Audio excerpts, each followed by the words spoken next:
미래를 설계하라 경제 잡박사전 진행의 김혜주입니다. 8월 26일 화요일 경제 잡박사전 시작해 보도록 하겠습니다. 오늘은 신예지, 소라영 두 분의 아나운서와 함께합니다. 어서 오세요. 안녕하세요. 네, 간밤 미증시 상황부터 짚어봐야겠죠. 간밤에 뉴욕 증시는 하락 출발했지만 장중 일부 대형주가 선방을 해주면서 혼조세로 마감을 했습니다. 다만 지수 흐름과 달리 실제로 상승한 종목은 전체 20%에 불과했는데요. 투자 심리가 여전히 위축된 모습이었습니다. 시장을 흔든 주요 변수는 유럽과 정치였는데요.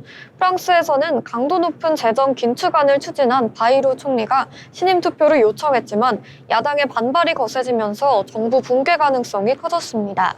이에 따라 프랑스 국채 금리가 급등하고 유로화가 약세를 보였고요. 유럽 전반의 재정 안정성에 대한 불안감이 확산됐습니다. 여기에 미국 정치 변수도 시장을 자극을 했는데요. 트럼프 대통령은 한미 정상회담을 앞두고 한국과의 에너지 제조업 협력을 강조하는 한편 무역과 관세 이슈에서는 중국을 향해 최대 200% 관세 가능성을 거론을 했습니다. 하지만 동시에 중국 유학생 입국 허용, 연말 방중 가능성 등 대화 여지를 남겨두면서 미중 갈등을 전면 충돌로 끌고 가지 않겠다는 신호도 나타냈습니다. 결국 글로벌 시장은 유럽의 정치 불안, 달러 강세, 국제금리 상승이라는 삼중고 속에서 불확실성을 키운 하루였다라고 정리해 볼 수 있겠습니다. 이렇게 글로벌 경제 흐름도 간략하게 짚어봤고요. 이어서 자세한 미증시 마감 시황 살펴보도록 하겠습니다. 예지 아나운서 전해주시죠. 네, 미증시 마감 시황 전해드립니다. 이날 뉴욕 증시는 글로벌 불확실성 속에서 소폭 약세를 보였습니다. 뉴욕 증시 주요 지수를 보면 다우존스는 직전 거래일보다 0.77% 내린 4만 5천 선에서 종가 형성했습니다. 나스닥은 0.22포인트 하락한 21,449.29, S&P 500 지수는 0.43% 낮아진 6,439.32에 장을 마쳤습니다. 도널드 트럼프 미국 대통령이 중국, 러시아, 인도에 대해 강경한 협상 자세를 고수하면서 지정 확정 리스크가 커진 모습이었습니다. 다음으로 히트맵 열어서 오늘 미증시 종목별 움직임도 살펴보겠습니다. M7 주가가 엇갈린 흐름을 보였습니다. 테슬라는 상승했습니다. 미국 국세청이 전기차 구매자들에게 보조금 지급 기한을 연장하겠다고 밝히면서 기대감이 커진 것으로 보입니다. 기존에는 보조금이 9월 30일 폐지될 예정이었습니다. 이 밖에 알파벳, 엔비디아도 상승 마감했습니다. 특히 엔비디아는 로봇 두뇌 잭슨 에이지 X 토르를 공개하면서 상승했습니다. 한편 마이크로소프트, 메타, 아마존, 애플은 하락 마감했습니다. 다음으로 글로벌 이슈 살펴보겠습니다.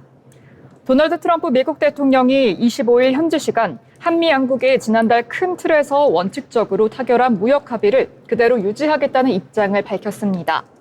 앞서 트럼프 대통령은 이날 오전 자신의 소셜미디어 트루스 소셜을 통해 한국의 정치적 불안정성을 언급하며 서울과의 협상이 어려워질 수 있다고 밝혀 회담 자체가 무산된 가능성도 제기가 됐습니다. 실제 트럼프 대통령은 행정명령 서명식을 1시간 넘게 이어가며 회담이 지연되기도 했습니다. 그러나 실제 회담에서는 긴장이 크게 드러나지 않았고 화기애애하게 끝이 났습니다. 다음 소식입니다. 미국 상무부에 따르면 7월 신규 주택 판매는 연율 기준으로 65만 2천 채로 집계됐습니다. 이는 6월의 65만 6천 채보다 0.6% 감소한 수치입니다. 지난해 7월의 71만 채와 비교하면 8.2% 줄어든 수치입니다. 이는 현재의 판매 속도를 고려하면 9.2개월치 물량입니다. 6월과 동일한 수준이었으나 전년 동월의 7.9개월보다는 16% 정도 늘어났습니다. 다음 소식입니다. 미국과 일본이 관세 협상 타결 당시 합의했던 일본의 5,500억 달러, 한화 약 763조 원 대미 투자와 관련해 문서를 만들기로 했다고 보도했습니다. 보도에 따르면 미국이 일본 측에 문서 작성을 요구했고 일본 정부는 이에 응할 방침입니다. 일본 정부는 그동안 미국과 관세 관련 합의문을 작성하지 않겠다는 입장을 고수해왔습니다. 다음 소식입니다. 중국을 방문 중인 이재명 대통령 특사단이 중국의 히토류 등의 원활한 공급을 당부하고 한중 자유무역협정 2단계 협상을 조속히 타결하자는 의사를 전달했습니다. 박 전 의장은 히토류를 비롯한 핵심 광물에 대한 공급망을 활성화시키길 희망한다고 공급망 안정을 당부했습니다.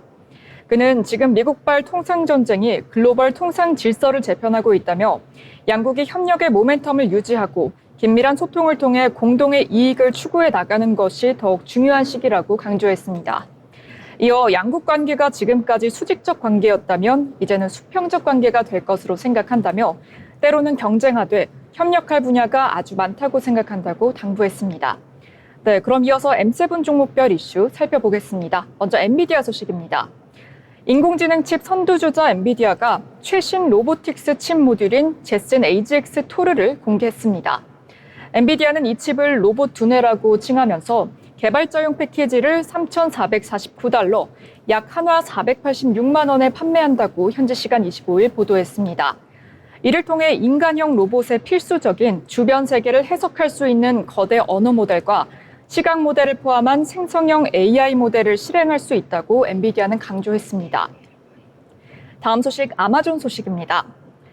두산 에너빌리티가 25일 한미 정상회담을 계기로 아마존 웹서비스, 엑스에너지 등 미국 기업들과 대형 원전 및 소형 모듈 원자로 협력을 확대합니다.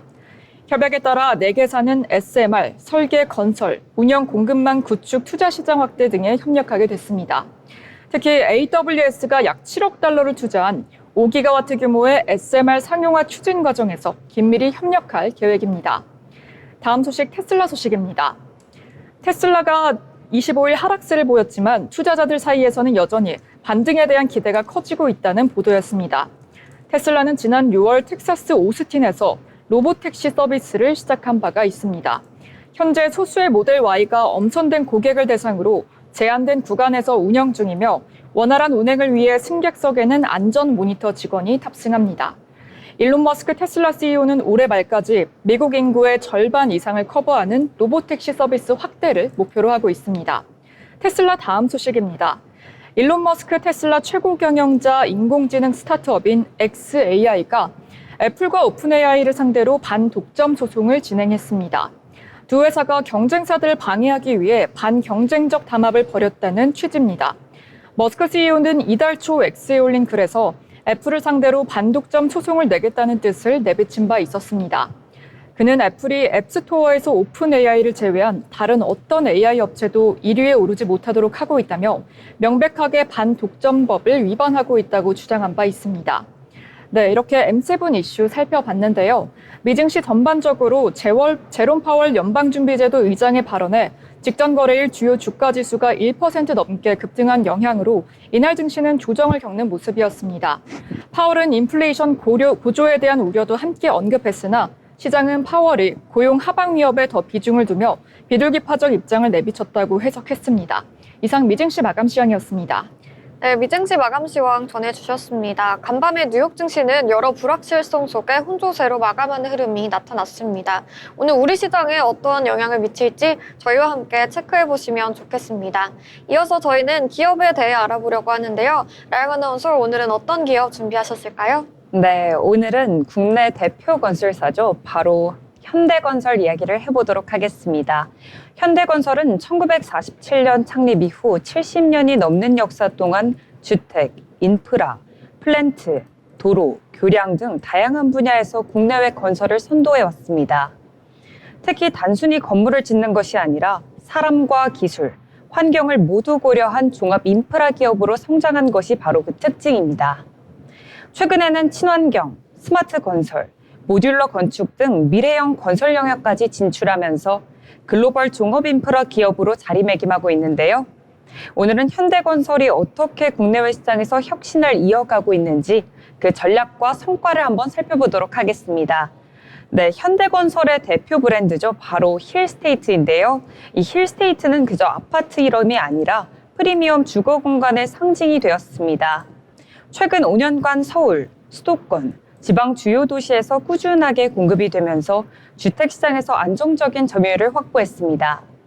특히 최근 수도권 신축 아파트 집중 현상 속에서도 힐스테이트 브랜드 단지는 계속해서 꾸준한 수요를 보여주며 매수 심리 회복에도 기여를 하고 있습니다. 품질과 설계, 커뮤니티 시설 등에서 차별화를 추구하며 고급 주거 시장에서도 경쟁력을 갖췄다라는 평가를 받고 있습니다. 이처럼 현대건설은 살고 싶은 집을 만드는 회사로 자리 잡고 있습니다. 현대건설은 국내 시장을 넘어 해외에서도 경쟁력을 아주 넓히고 있습니다. 중동, 동남아시아, 아프리카 등에서 플랜트, 도로, 교량, 복합개발 프로젝트를 수행하면서 글로벌 건설사로서의 입지를 강화하고 있습니다. 특히 해외 프로젝트에서는 현지 환경과 규제를 고려한 맞춤형 설계와 시공, 그리고 현장 관리 능력이 굉장히 중요합니다. 현대건설은 오랜 현장 경험과 기술력을 바탕으로 여러 초대형 프로젝트를 성공적으로 완수하며 해외 고객과 정부기관으로부터 신뢰를 얻고 있습니다. 이런 글로벌 사업 경험은 국내 프로젝트에도 긍정적인 영향을 주며 기술력과 운영 능력을 더욱 높이는 계기가 됩니다. 현대건설은 미래건설 사업을 위해 스마트 건설과 친환경 기술에도 적극 투자하고 있습니다. 모듈러 건축, 스마트 시티, 친환경 에너지 적용 건축 등 신기술을 현장에 적용하며 효율과 안전, 환경을 동시에 사로잡고 있습니다. 또한 IoT 기반 시공 관리, 디지털 트윈, 스마트 설계 시스템을 통해 공정과 비용을 최적화하고 있습니다. 이런 혁신 전략은 기술력을 과시하는 것이 아니라 지속 가능한 건설과 도시 개발이라는 사회적 가치와도 맞닿아 있습니다. 결국 현대건설은 기술 혁신을 통해 시장 경쟁력을 확보하고 장기적인 성장 기반을 다지고 있는 셈입니다. 네, 현대건설은 그 이외에도 기업의 사회적인 책임, 즉 ESG 경영에도 많은 공을 들이고 있습니다. 환경적인 분야에서는 친환경 건축, 재생에너지 프로젝트, 탄소 배출 최소화 노력을 지속하고 있고, 사회적인 분야에서는 지역사회 공헌, 안전교육, 직원 복지 개선 등에 힘쓰고 있습니다. 지배구조 측면에서도 투명한 경영과 윤리적 의사결정 구조를 강화하며 주주와 이해관계자와의 신뢰를 계속해서 유지하고 있습니다.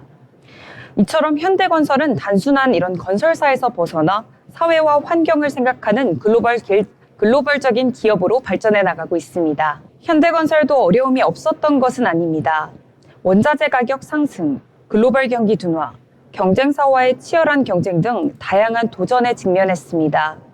하지만 기술력과 현장 경험, 프로젝트 관리 능력을 바탕으로 위기를 극복하며 성장해 왔습니다. 특히 국내외 대규모 프로젝트를 안정적으로 수행하면서 시장 신뢰를 유지했고, 새로운 사업 분야로의 도전 역시 지속했습니다. 위기 속에서도 혁신을 포기하지 않고 기술과 사람을 중심으로 해결책을 찾아낸 것이 바로 현대건설의 가장 큰 강점입니다. 결국 현대건설은 70년이 넘는 역사 속에서 지속적으로 변화와 혁신을 이어왔습니다. 국내 주택시장에서 브랜드 경쟁력을 확보하고 해외 프로젝트에서 글로벌 신뢰를 얻었으며 스마트 친환경 건설로 미래 경쟁력을 다졌습니다. ESG 경영을 통해 사회적 책임도 강화하며 위기 속에서 지속 가능한 성장을 이어나가고 있습니다. 앞으로도 현대건설은 국내외에서 혁신을 실현하고 기술과 사람 중심의 건설 문화를 만들어 나갈 것입니다. 이상 오늘의 기업 로그였습니다. 네, 오늘의 기업 로그 현대건설에 대해서 이야기 나눠봤습니다. 이어서 오늘 나온 이슈들도 짚어드릴 텐데요. 예지 아나운서 어떤 뉴스 준비했을까요?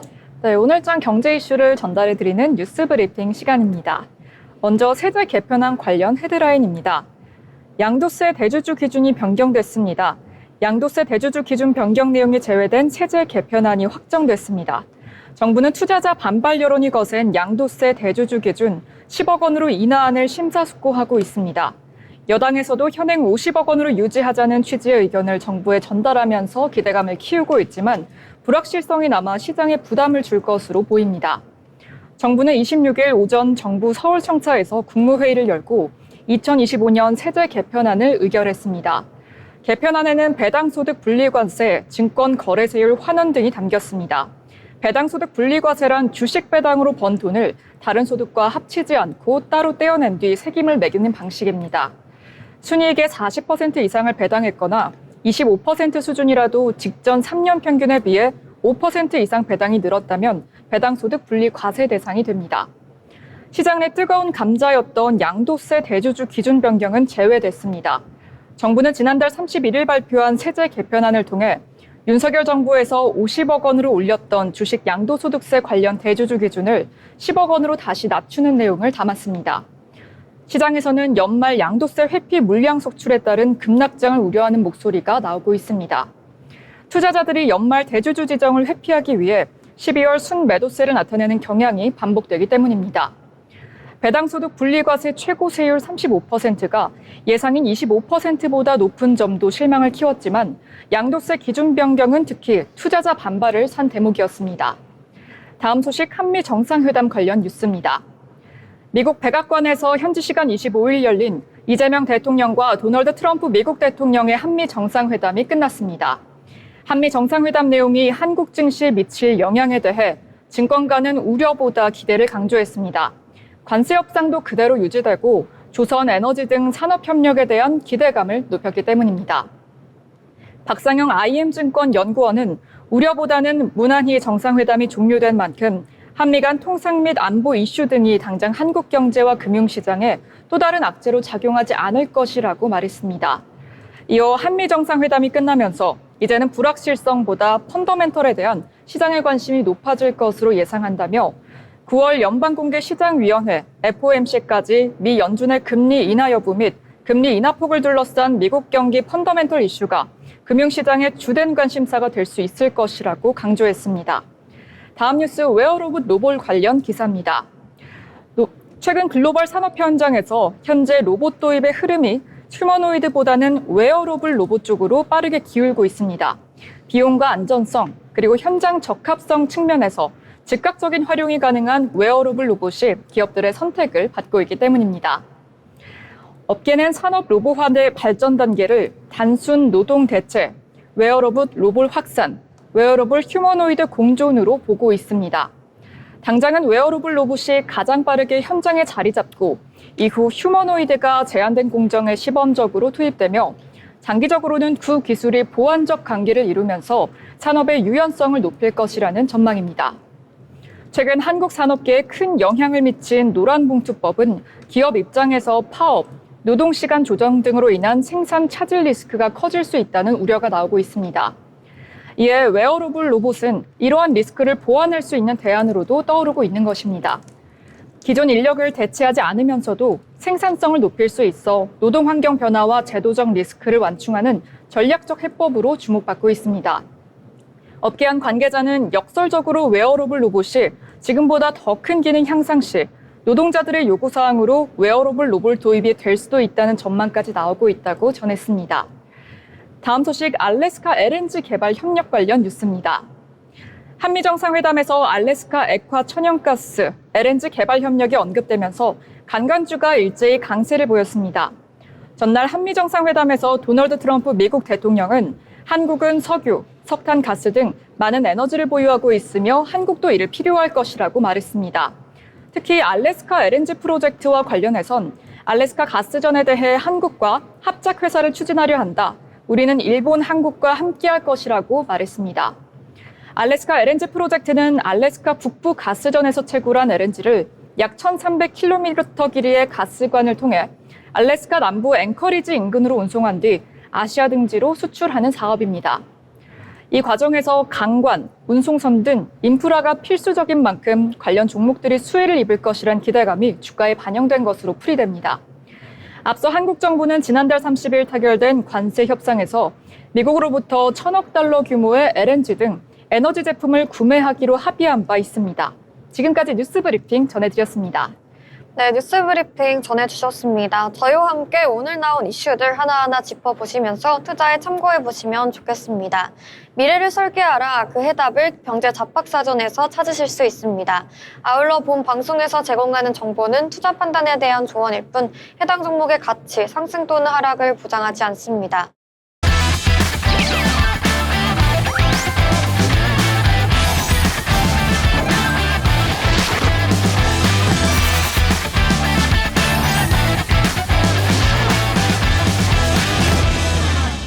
네, 네, 이번 시간은 투자의 고수가 되고 싶은 아나운서들의 경제 이야기, 주식 이야기 나눠보는 시간입니다. 먼저 8월 26일 화요일 국내 증시 마감 상황부터 전달해 드리도록 하겠습니다. 오늘 양시장 엇갈린 흐름 보였는데요. 코스피는 하락 마감을 했지만 코스닥은 상승해 줬습니다. 자세한 지수 상황 코스피부터 체크해 보도록 하겠습니다. 미국의 기준금리 정책에 대한 경계 심리가 확대가 되고요. 한미 정상회담 기대감에 반납이 되면서 약세를 기록한 코스피입니다. 하락 출발한 모습이 나타나면서 낙폭을 키우는 모습이 확인이 되는데요. 외국인과 기관이 팔자세 보여주면서 지수를 끌어내렸습니다. 0.95% 내리면서 3,179선에서 장을 마쳤습니다. 자세한 수급 상황도 체크해 보겠습니다. 외국인과 기관의 매도세가 눈에 띄었는데요. 외국인이 6,836억 원 팔아냈고요. 기관이 2,646억 원 매도했습니다. 반면에 개인이 8,491억 원 담아냈지만 지수의 하락을 막기에는 역부족이었습니다. 이어서 코스닥의 흐름도 살펴보겠습니다. 코스닥 시장에서는 바이오주가 강세를 보이면서 지수 상승을 좀 이끄는 모습이 나타났는데요. 하락 출발했지만 곧바로 상승 전환 후에 상승폭을 확대시켜 나가는 모습이 나타났습니다. 0.46% 상승하면서 800선을 회복을 했고요. 801포인트의 거래를 마쳤습니다. 수급 상황도 체크해 보겠습니다. 외국인의 매수를 해주면서 지수를 이끌었는데요. 외국인이 1,602억 원 물량을 담아냈습니다. 반면에 개인과 기관이 각각 1,000억 원대, 300억 원대 물량을 덜어냈습니다. 이어서 시가총액 상위 종목들의 흐름들도 살펴보겠습니다. 먼저 코스피입니다. 코스피에서는 SK하이닉스와 LG에너지솔루션을 제외한 모든 종목이 파란불 키면서 하락세 우위를 보여줬습니다. 삼성전자는 그래도 7만전자는 지켜주면서 1.68% 내린 7만 300원에 종가 형성했습니다. 반면에 SK하이닉스는 오늘 하락장에서도 강세 흐름 보였는데요. 0.77% 상승폭 보여주면서 26만 1,500원, 26만 닉스에 올라섰습니다. LG에너지솔루션도 강세 흐름 보였는데요. 0.26% 상승한 38만 1,000원에 종가 형성을 해줬습니다. 오늘 시장에서는 한미 회담이 끝이 나면서 그동안 기대감을 키웠던 종목들의 차익 실현 매물이 줄줄이 출회가 됐는데요. 방산주도 크게 빠지는 모습이었고요. HD 현대중공업은 4% 가까이 빠지면서 파란불 켰습니다. 오늘 금융주도 약세였고요. 자동차주도 1%대 낙폭을 보여줬습니다. 이어서 코스닥의 흐름도 살펴보겠습니다. 오늘 코스닥 시장에서는 바이오주들이 강하게 빨간불 켰는데요. 오늘 시장에서는 ABL 바이오가 6%대 급등하는 모습 보여줬습니다. 6.31% 상승하면서 94,400원에 종가 형성했습니다. 오늘 2차 전지주는 혼조세 나타났는데요. 에코프로 BM이 0.76% 소폭 빠졌고요. 에코프로는 반면에 0.54% 소폭 상승해줬습니다. 오늘 레인보우 로보틱스도 약세 흐름 보였고요. 파마리서치는 2.45% 강세 보여주면서 71만 1,000원에 종가 형성해줬습니다. 이렇게 오늘 국내 증시 마감 상황 전달해 드렸습니다. 이어서 오늘 우리 시장에서 특징적인 종목들 하나하나 짚어보려고 하는데요. 먼저 첫 번째 특징주 예지 아나운서 어떤 종목일까요? 네, 오늘의 특징주 전해드립니다. 먼저 삼성중공업 들고 왔는데요. 한미 정상회담이 마무리된 가운데 삼성중공업이 미국 조선소와 사업 협력을 위한 MOU를 구축하고 본격적인 활동에 돌입했다는 소식입니다. 삼성중공업은 미국 현지 시간으로 25일 워싱턴 DC에서 비거 마린그룹과 미국 해군의 지원함 유지 보수 정비 등에 관한 MOU를 체결했다고 밝혔습니다. 이날 체결식엔 김정관 산업통상부 장관, 하워드 러트닉 미국 상무부 장관을 비롯해 최성한 삼성중공업 대표 이사 부회장과 프란체스코 발렌테 비거 마린그룹 대표 이사 사장 등 양사 관계자들이 참석했습니다. 비거 마린그룹은 미국 군함 유지보수 및 현대화, 특수임무용 선박의 MRO 전문 조선사로 오리건, 워싱턴, 캘리포니아, 버지니아 등 4개 주의 해군 인증 토크와 가공 공장 및 수리 서비스 사업을 보유하고 있습니다. 이번 MOU 체결을 통해 삼성중공업은 조선 해양 분야의 첨단 기술력, 운영 노하우, 최적화된 설비 등을 기반으로 미국 해군 및 해상수송사령부 MRO 사업에 본격적으로 참여할 계획입니다. 삼성중공업은 특히 MRO 사업 협력의 성과를 토대로 향후 상선 및 특수선으로 협력 범위를 확대하고 미국 파트너 조선소와의 공동 건조도 적극 추진함으로써 삼성중공업의 기술력이 미국 조선업 재건에 기여할 수 있다고 노력을 기울일 예정입니다. 아울러 추가적인 협력 파트너 조선소 확보도 적극 검토하고 있습니다. 최성한 삼성중공업 대표는 미국의 대표적인 MRO 조선사인 비거 마린그룹과 협력하게 돼 매우 뜻깊게 생각한다며 세계 최고 수준의 MRO 서비스를 제공하고 본 성과를 바탕으로 미국 상선 및 지원함 건조까지 수행할 수 있는 기틀 마련에 최선을 다하겠다는 의지를 밝혔습니다. 프란체스코 발렌테 비거 마린그룹 대표는 삼성중공업과 파트너십을 통해 인도태평양 지역에서 MRO 사업 역량을 확대하고 미국 상선 건조기에도 모색하겠다며 최고 수준의 품질로 미 해군력 강화에 기여하겠다고 말했습니다. 한편 삼성중공업은 향후 미국 조선소들과 공동 건조뿐 아니라 자체 보유한 경험과 노하우 등 소프트 경쟁력을 적극 활용해 미국 내 조선 기자재 클러스터, 조선업 숙련공 및 선원 양성 트레이닝 센터 조성 분야까지 협력을 확대한다는 계획입니다. 또한 미국 외의 동남아 등 해외 조선소들과의 공동 건조 사업도 지속적으로 확대해 나갈 예정이라고 밝혔습니다.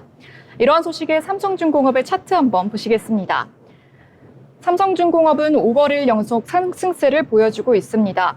시가 0.8% 상승한 2만 150원으로 출발해 장중 한때 고가 7%대 상승분 보였습니다. 종가는 2.8% 상승한 2만 550원에 종가 형성했습니다. 네, 삼성중공업 관련 소식 전해주셨습니다. 오늘 시장에서도 강한 흐름 보여주는 삼성중공업이었는데요.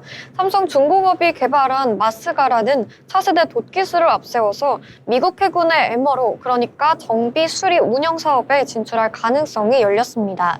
기존 조선업이 선박 건조 중심이었다면 이제는 친환경 첨단 기술을 접목한 운영과 유지 보수까지 확장이 되는 건데요.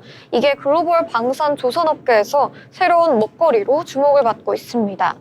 특히 미국 시장은 안정적인 장기 수주가 가능한 곳이기 때문에 삼성중공업 입장에서는 단순한 수주를 넘어서서 글로벌 경쟁력을 끌어올릴 수 있는 기회로 해석되고 있습니다. 최근 친환경 선박과 군용 프로젝트가 맞물리면서 국내 조선주 전반에도 긍정적인 기류가 퍼지는 모습인데요. 향후 어떤 성과로 이어질지 시장의 시선이 집중이 되고 있습니다. 이렇게 삼성중공업 이야기 나눠봤고요. 이어서 다음 특징주 넘어가 보도록 하겠습니다. 제가 준비한 다음 특징주는 카지노 관련 소식인데요. 국내 카지노 시장에서 의미 있는 변화가 나왔습니다. 바로 롯데관광개발이 운영하는 제주 드림타워 복합리조트가 인천 파라다이스 시티를 제치고 드디어 카지노 매출 1위에 올랐다는 소식인데요. 제주 드림타워는 개장 초기까지만 해도 기대와 우려가 공존했는데요. 최근 외국인 관광객 유입 증가와 함께 본격적으로 실적이 가파르게 성장하고 있습니다. 특히 엔데믹 이후 중국과 동남아 VIP 고객이 몰리면서 월별 매출 기록을 새로 쓰고 있는데요. 그동안 업계 절대 강자로 불렸던 파라다이스 시티를 처음으로 앞지른 건 상당히 의미가 있는 포지션 변화라고 볼 수 있겠습니다. 시장에서는 이번 성과가 단순히 일시적 반짝이 아니라 제주라는 관광지의 특성과 복합 리조트의 시너지가 맞아떨어지면서 만들어낸 흐름으로 보고 있는데요. 앞으로 글로벌 카지노 리조트 시장 내 경쟁력까지 확보할 수 있을지 투자자들의 관심이 더 커지고 있습니다. 네, 이렇게 국내 시장에서 뜨거웠던 카지노 소식 전해드렸습니다.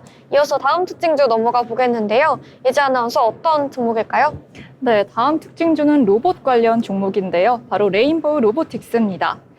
레인보우 로보틱스가 국민연금공단을 포함한 연기금이 노란 봉투법 타격을 받을 것으로 우려되는 주식을 중심으로 매도에 나서면서 로봇 관련주가 수혜를 입었습니다. 국내 최대 완성차 기업인 현대차와 기아는 노조와의 임금, 단체 협상에도 수개월이 걸리는 상황에서 노봉법으로 협력사까지 책임져야 할 경우 경영 혼란이 가중될 것이란 우려가 나오고 있습니다. 이들은 1, 2, 3차 협력사를 합치면 5,000개가 넘는데요. 현대제철에서는 하성 근로자로 구성된 금속노조 충남지부에서 고소장을 제출하겠다고 예고했습니다. 한국전력과 발전자회사 재통합 과정에서 노조 반발이 노란봉투법으로 더 강력해질 것이라는 예측이 나왔습니다. 한편 국회 본회의를 통과한 2차 상법 개정안과 노란봉투법, 한미 정상회담 기대감을 받는 지주, 로봇, 반도체, 방산 원전 업종은 사들였습니다. 연기금은 SK 하이닉스 두산, 현대로템, 레인보우 로보틱스, 현대건설 순으로 순매수했습니다. SK하이닉스는 엔비디아 실적 발표를 앞두고 증권가에서 비중 확대를 권고하는 종목이기도 했습니다. 9월 내 SK하이닉스와 엔비디아 간 내년 상반기 HBM 공급 물량 계약이 완료될 가능성이 제기가 되고 있습니다. 현대로템은 한미정상회담의 주요 의제 중 하나인 방산준의 대표 주자입니다. 현대건설은 하청 문제가 얽힌 노봉법 타격 업종이지만 부동산 가격 상승 기대와 함께 원전 EPC 회사로서의 경쟁력도 보유하고 있습니다. 네, 이 같은 흐름의 로봇주들이 일제히 상승세를 보였는데요. 그중에 대표적이었던 레인보우 로보틱스의 차트 한번 보시겠습니다. 레인보우 로보틱스 오늘 장중한 때 1.55%의 상승폭 보이면서 29만 4,500원을 기록하기도 했습니다. 종가는 1.21% 하락한 28만 6,500원 선에서 종가 형성하는 모습 보였습니다. 네, 이번에는 로봇주 이야기 나눠봤습니다. 어제장부터 로봇주들의 강세가 이어지고 있는데요. 어제 강한 흐름 보였던 만큼 오늘에서는 조금 차익 실현 매물이 출회가 되면서 약세를 띠는 모습을 보였습니다. 레인보우 로보틱스를 비롯한 산업용 로봇 관련주가 노란 봉투법 통과 소식에 힘입어서 다시 한번 주목을 받고 있습니다. 노란 봉투법은 노동쟁의 과정에서 기업의 손해배상 책임을 제한하는 법인데요. 이게 통과가 되면서 오히려 기업들이 파업 리스크를 줄이기 위한 자동화, 로봇 투자 수요가 커질 것이라는 기대가 반영이 된 겁니다. 레인보우 로보틱스는 이미 현대차그룹과 협력을 하면서 서비스, 산업용 로봇 시장에서 확실한 입지를 다지고 있는데요. 여기에 제도적 수혜 기대감까지 겹치면서 투자자들의 관심이 몰리고 있는 상황입니다. 다만 단기적인 테마 장세일 수 있다는 점 기억해 두셔야 될 것 같고요. 기업 실적과 기술력이 결국 주가를 결정한다는 점도 계속해서 체크해 보셔야겠습니다. 네, 이렇게 로봇주 관련 소식도 전달해 드렸고요. 이어서 다음 특징주로 넘어가 보겠습니다. 오늘 같은 좀 시장에서 하락세가 있었는데 코스닥 시장은 또 상승세 보여줬는데요. 그 상승을 이끌었던 건 바이오주 섹터였습니다. 높아진 9월 금리 인하 기대감 속에 그동안 조금은 소외됐던 바이오 섹터에도 볕이 드는 모습이었는데요. 최근 제롬 파월 의장의 발언 이후 미국 금리 인하 가능성이 확실시되면서 성장주 전반에 다시 자금 유입 기대감이 부각이 되고 있습니다. 그중에서도 바이오는 고금리 환경에서 가장 큰 부담을 받아왔던 업종인 만큼 분위기 반전 가능성이 커지고 있습니다. 국내에서는 대형 제약 바이오주들을 중심으로 기관과 외국인의 매수세가 점차 살아나는 모습이고요. 특히 신약 임상 성과나 글로벌 기술 수출을 앞둔 기업들은 실적 모멘텀과 맞물리면서 추가 상승 여력에 대한 기대감까지 커지고 있습니다. 다만 바이오 업종 특성상 단기 급등과 급락이 잦은 만큼 금리 인하 모멘텀에만 기대기보다는 개별 기업의 펀더멘털과 파이프라인 성과를 꼼꼼히 확인해 보시면 좋겠습니다. 네, 오늘 시장에서 강한 흐름 보여줬던 바이오 섹터까지 정리해 봤습니다. 이어서 다음 특징주 넘어가 보겠는데요. 예지 아나운서 어떤 특징주일까요? 네, 다음 특징주는 바로 넥스틸입니다. 한미정상회담에서 알래스카 액화 천연가스 개발 협력이 언급되면서 관광주가 일제히 강세를 보이고 있습니다. 26일 한국거래소에 따르면 오전 하이스틸은 전거래일 대비 상승한 폭을 보였습니다.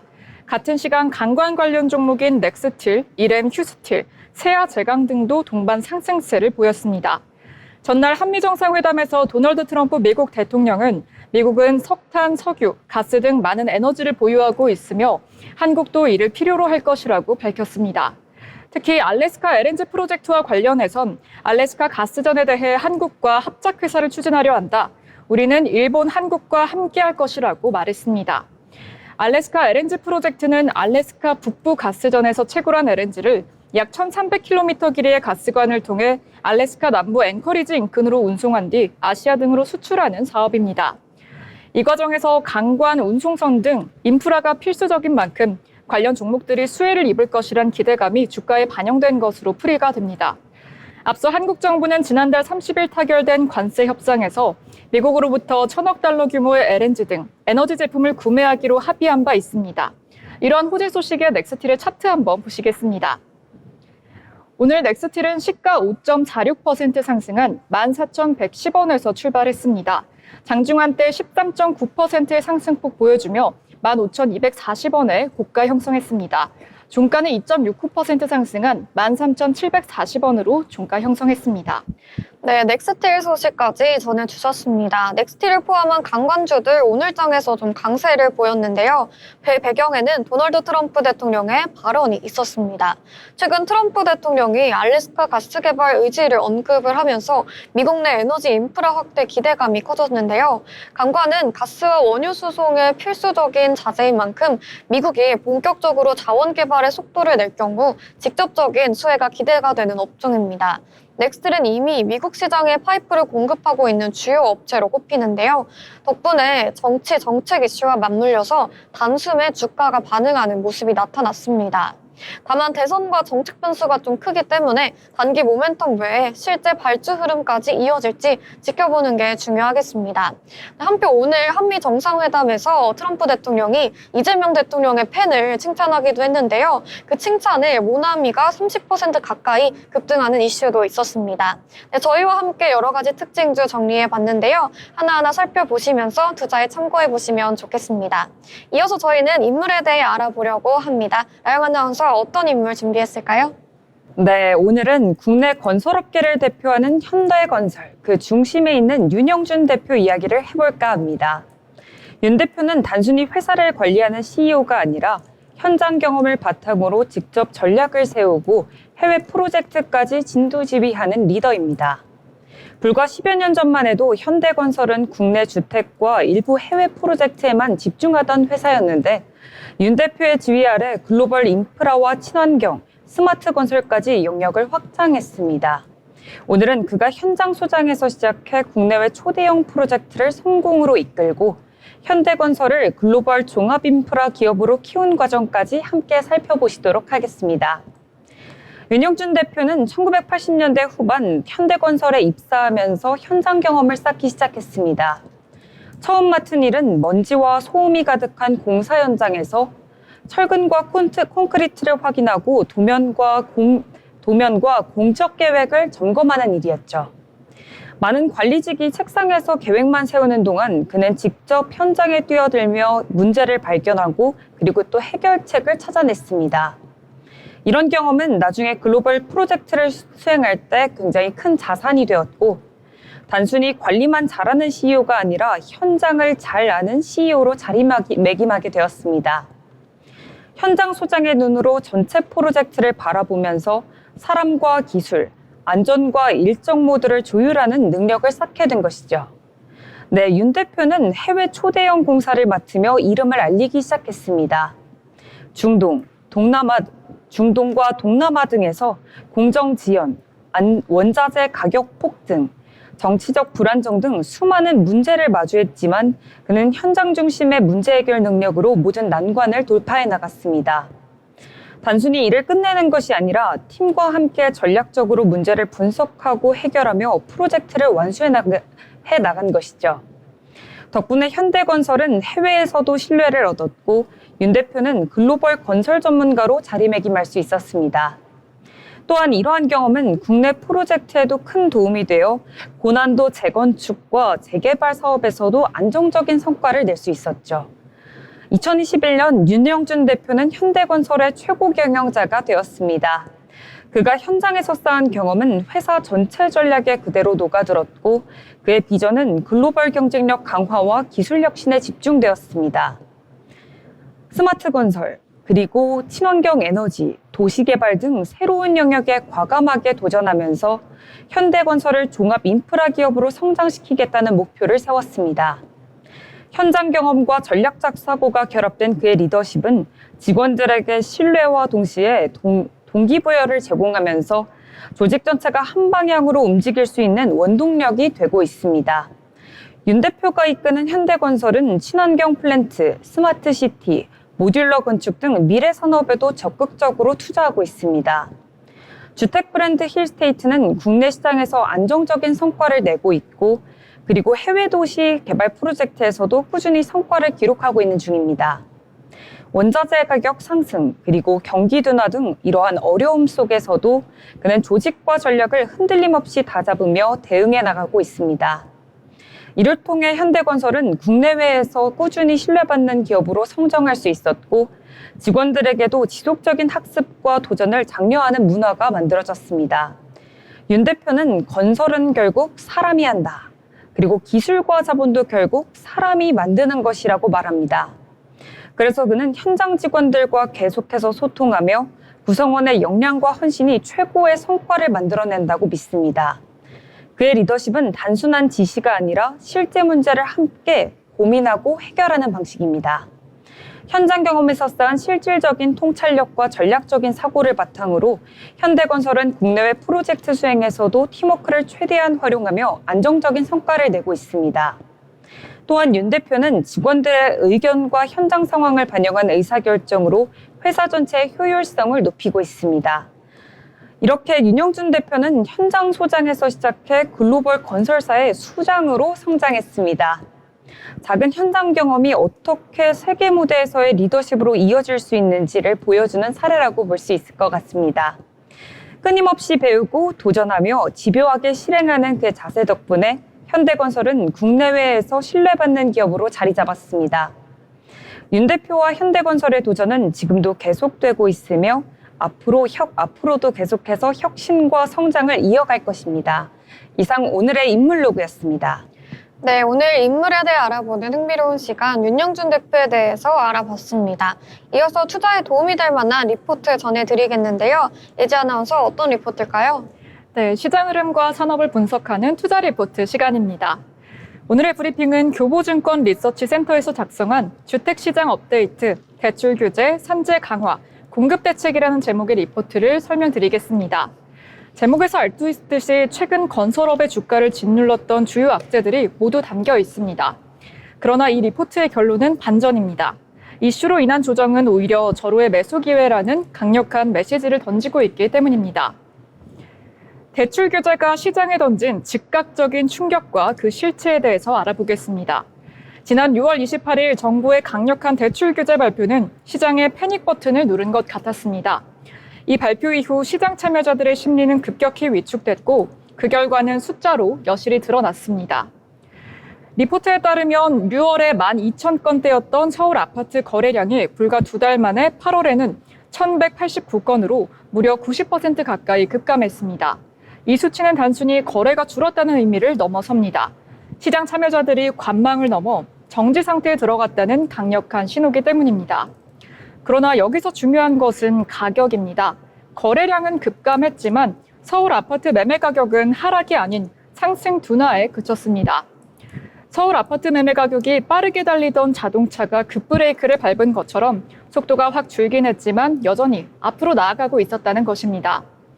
이는 시장이 대출 규제라는 외부 충격에 흔들릴지언정 집값 하락에 대한 저항 심리가 그만큼 강하다는 것을 보여주는 대목이었습니다. 단기적 충격에도 불구하고 중장기 전망이 긍정적인 이유는 뭘까요? 리포트는 왜 이런 상황에서도 중장기 전망을 긍정적으로 판단하고 있을까요? 여기에는 복합적인 요인이 작용하고 있다고 합니다. 첫째, 서울의 구조적인 공급 부족 문제가 핵심입니다. 서울은 지난 수십 년간 신규 공급이 꾸준히 부족했습니다.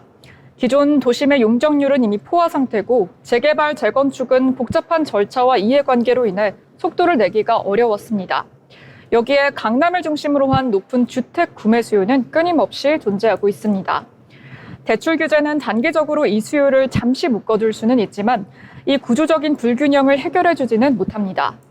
결국 수요는 쌓이고 공급은 부족한 상황이 이어지면서 장기적으로는 가격을 다시 밀어올릴 수밖에 없다는 게 리포트의 분석입니다. 둘째, 건설사의 주택 부문 이익률이 역대급으로 회복되고 있습니다. 이 부분은 단순한 전망이 아니라 이미 발표된 실적으로 증명된 사실입니다.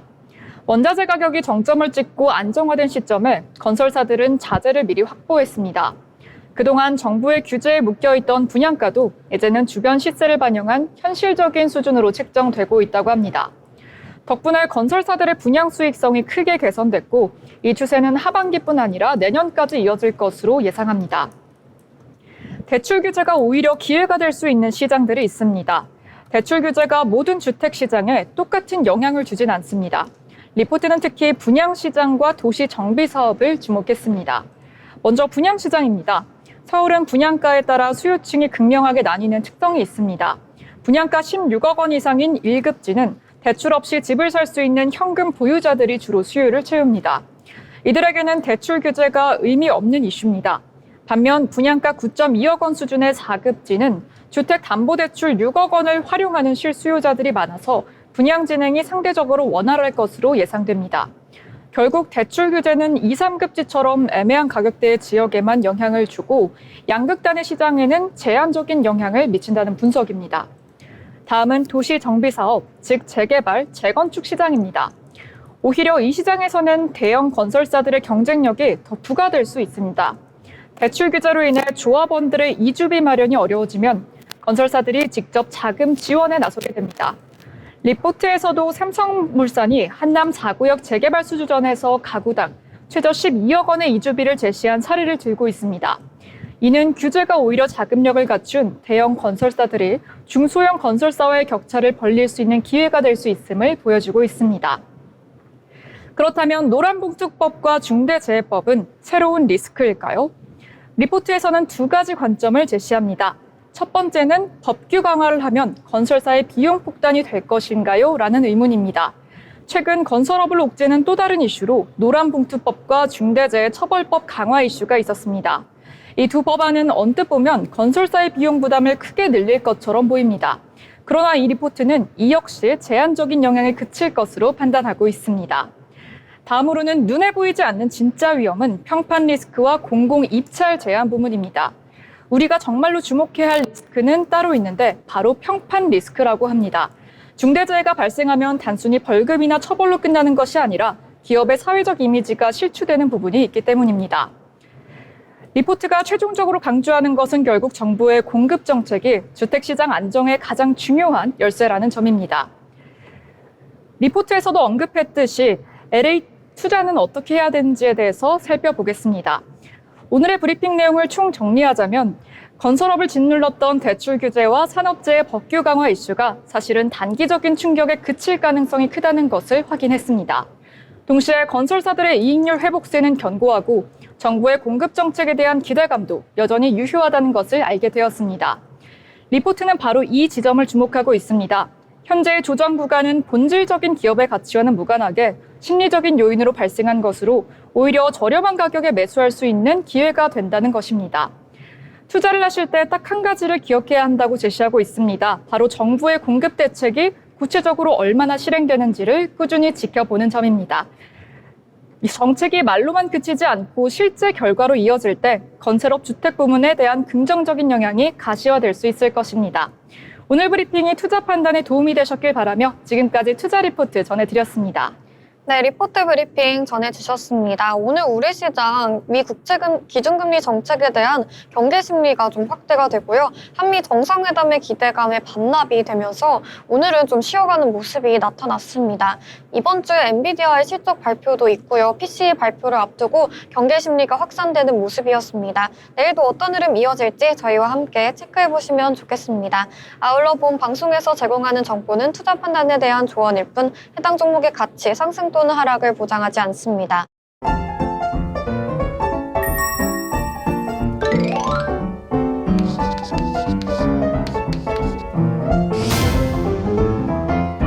네, 이번 시간은 오늘장 한 줄평 시간입니다. 한 분 한 분 시장에 대해서 이야기 나눠보겠는데요. 먼저 예지 아나운서, 오늘 시장 어떻게 보셨을까요?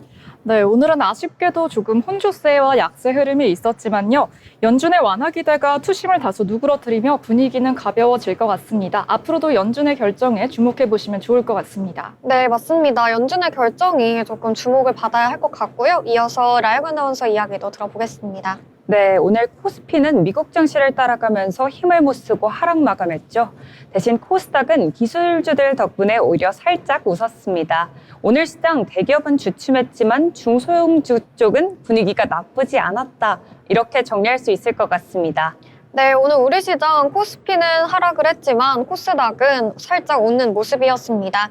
내일도 어떤 흐름 이어질지 저희와 함께 체크해 보시면 좋겠습니다. 저희가 준비한 방송은 여기까지입니다. 내일도 더 알찬 소식으로 찾아뵙도록 하겠습니다. 시청해주신 여러분 고맙습니다.